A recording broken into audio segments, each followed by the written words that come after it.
Now we're able to add a couple more architectural details.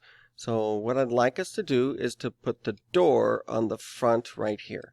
So not on any of these walls, but on what we're calling the front of the house. So we need to make a door. And please remember, as you're making doors and windows, that you don't want to be too close to the corners. Think of what needs to support the roof of this house.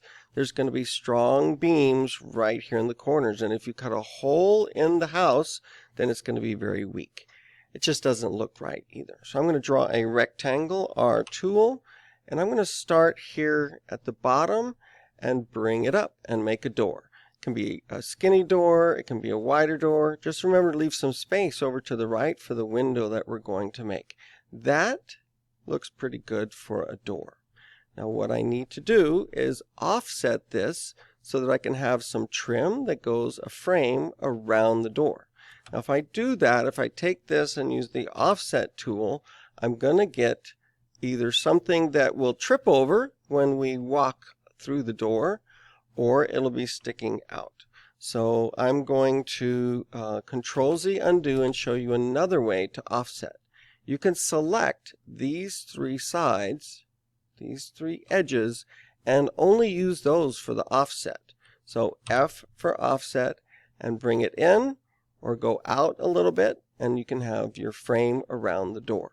Now there is another way. If you forget and you do the offset and you do like this, and then we pull this out. That's our plan for moving, getting some trim around the outside. I'm going to push pull.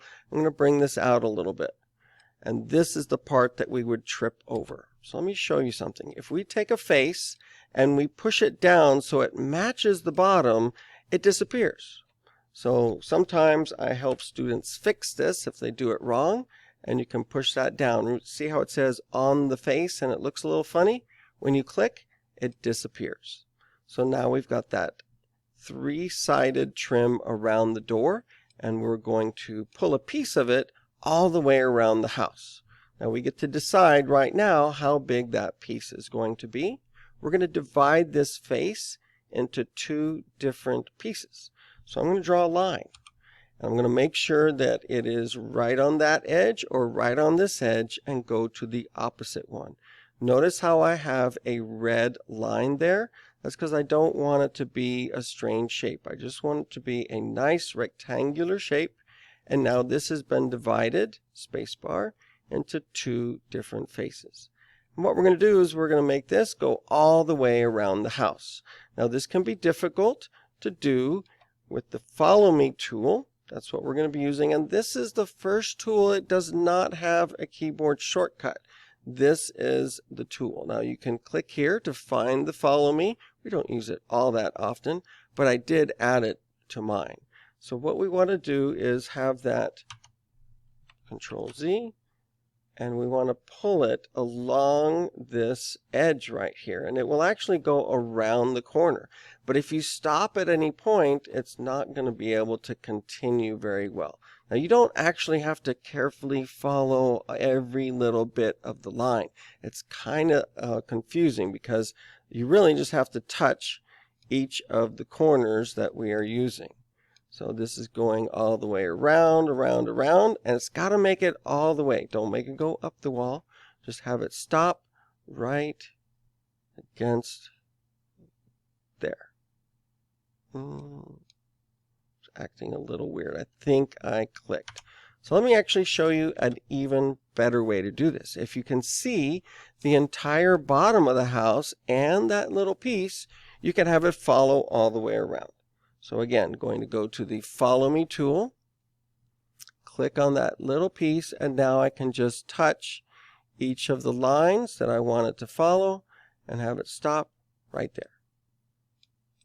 That is a second way to get the Follow Me to go all the way around. Let me show you one more, a third way of doing this, one of the best ways, and that is to select each of the lines you want it to follow.